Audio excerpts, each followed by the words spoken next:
Hello students, welcome to our channel Gyan Darpan. आज हम लोग हिंदी का चैप्टर पढ़ने वाले हैं, थर्ड चैप्टर, जिसका नाम है गिल्लू। 10th क्लास में आप लोगों ने एडमिशन ले लिया है इसी साल। अब आपको पढ़ना कैसे है आपको बता चुका हूं, साथ ही के साथ ये बता रहा हूं और स्टार्टिंग के 2 चैप्टर मैंने करा भी दिए हैं। आपको कैसे याद करना वो भी सिखा दिया। और जिन्होंने अभी तक वो नहीं देखा वीडियो, प्लीज जाके चेक कर लो, आप ही के फायदे के लिए है। और चैनल को लाइक सब्सक्राइब कर लो और जितना हो सके उतना शेयर करो, इससे कि आपको ही पता लगे और जो भी आपके दोस्त हैं नॉन टू में हैं उन सबको अप टू डेट मिलता रहे। तो आज हम चैप्टर पढ़ने वाले हैं गिल्लू। गिल्लू कहानी का एक जो मुख्य पात्र है वो है आपका गिल्लू ही है। गिल्लू क्या है? गिल्लू है आपका गिलहरी। ठीक है, पात्रों के नाम आप याद रखेंगे, आपको कभी हिंदी में इंग्लिश में दिक्कत नहीं आएगी। ये कहानी लिखा है एक बहुत अच्छी कवित्री हैं, उनका नाम है महादेवी वर्मा। मैंने कवित्री कहा है अभी क्यों? क्योंकि इन्होंने कविता भी लिखी है और इन्होंने ऐसे गिल्लू से कहानियां भी लिखी है। क्लियर है? अब कहानी के भी अलग अलग विधाएं हैं, सर हिंदी में होता है। ये जो गिल्लू है ये है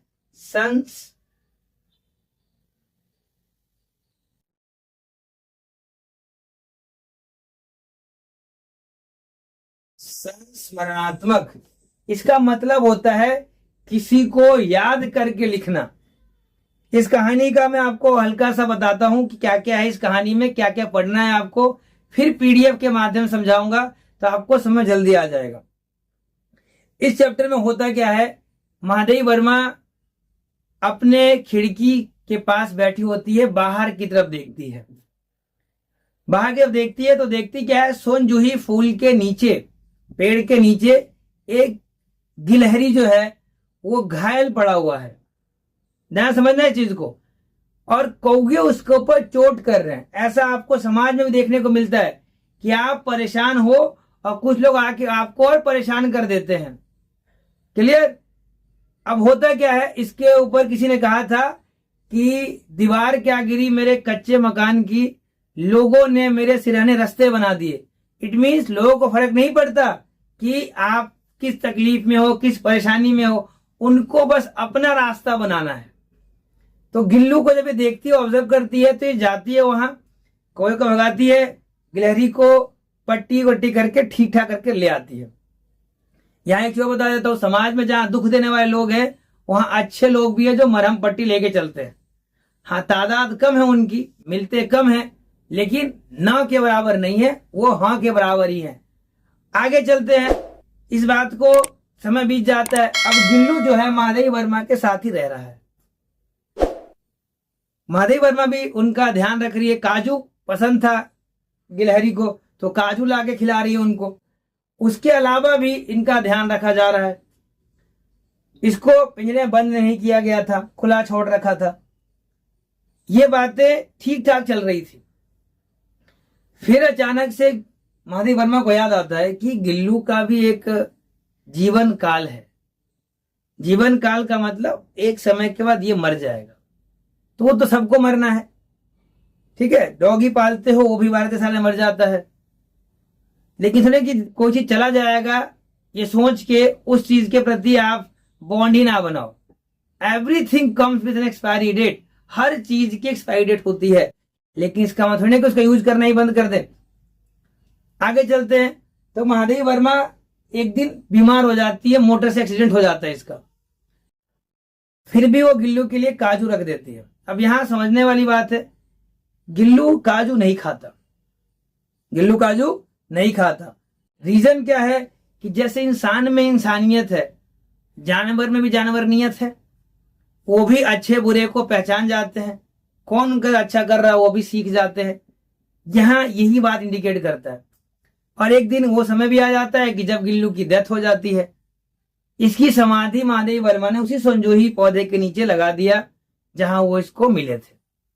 ठीक है, तो ये इस कहानी का बेसिकली सेंट्रल आइडिया तरीके से बताया मैंने आपको। अब पीडीएफ भी अटैच कर देता कि आपको पढ़ने में दिक्कत ना हो। तो ध्यान से देख लो आपका ये 3rd चैप्टर का पीडीएफ। हेलो स्टूडेंट्स, तो आपको गिल्लू चैप्टर के बारे में बता रहा हूँ। गिल्लू चैप्टर पे पढ़ने से पहले हमने स्टार्टिंग में एक कहानी पढ़ा था बहादुर, और एक पढ़ा था हमने दोहे। उसके बारे में वीडियो बना चुका हूँ। आपने वीडियो नहीं देखा तो एक बार आप जरूर जाके देख लो, जिससे आपको स्टार्टिंग में चैप्टर क्लियर हो जाए। इसे बता रखा है किस तरीके से मनुष्य और जीवों का संबंध कितना महत्वपूर्ण है। कई बार पशु पक्षी या अन्य प्राणी अपने प्रेम भरे व्यवहार, अपनेपन और समझदारी से हमें प्रभावित कर देते हैं। गिल्लू भूसी की एक कहानी है किस तरीके से कुछ पशु पक्षी हमारे साथ घुल मिल जाते हैं, एक व्यक्ति के विभिन्न अभिन्न अंग बन जाते हैं। कुछ भी चीज अगर आप पालते हो तो आपको उससे लगाव हो जाता है और उसको भी आपसे लगाव हो जाता है। इसमें चैप्टर में आप गिल्लू के बारे में पढ़ेंगे। आप सुन जूही, मैंने बता चुका हूँ, सुन जूही के में आज एक पीली कली लगी है, इसे देखकर अनायास मतलब अचानक ही ये साइड में जो शब्दार्थ लिखे हैं ये आप जरूर याद कर लीजिए, जिससे आपका ही फायदा होगा। आगे यहाँ एक वर्ड लिखा है, ये काक भुसुंडी, इसका मतलब होता है कौवा। ठीक है, तो ध्यान रखना इस चीज का, जो बता रहा हूँ उसको याद रखेंगे। पितृ पक्ष में आते हैं ये लोग। कहानी मैं आपको बता चुका हूँ पहले किस तरीके से महादेव वर्मा ने हेल्प किया था उनकी, जब कौवे उसके ऊपर चोट कर रहे थे। तब आप कहानी बिल्कुल स्टॉप करके पढ़ सकते हो, आपको समझ में आ जाएगा। ये बुक्स कई बार लेट आती है, तो आपको मैं इस तरीके से समझा भी चुका हूँ और इसमें पढ़ा भी रहा हूँ, पढ़ने भी दे रहा हूँ। तो प्लीज टाइम निकाल के जरूर पढ़ो, अपने लिए ही पढ़ो। और जैसे ही हो जाए वो क्वेश्चंस करना स्टार्ट करना है आपको कि लघु प्राण शब्द किसके लिए उपयोग किया गया है, तो बिल्ली के लिए किया गया है। तो ये तो मैंने बता दिया, जब आप पढ़ोगे तो अभी सारे क्वेश्चन के आंसर खुद ही लिखोगे आप। फिर आगे चलते हैं, तो उसके बाद टिप्पणी लिखी हुई है। टिप्पणी के बाद आप आगे चलो, कुछ आंसर सेकंड लिखा हुआ है इसके अंदर।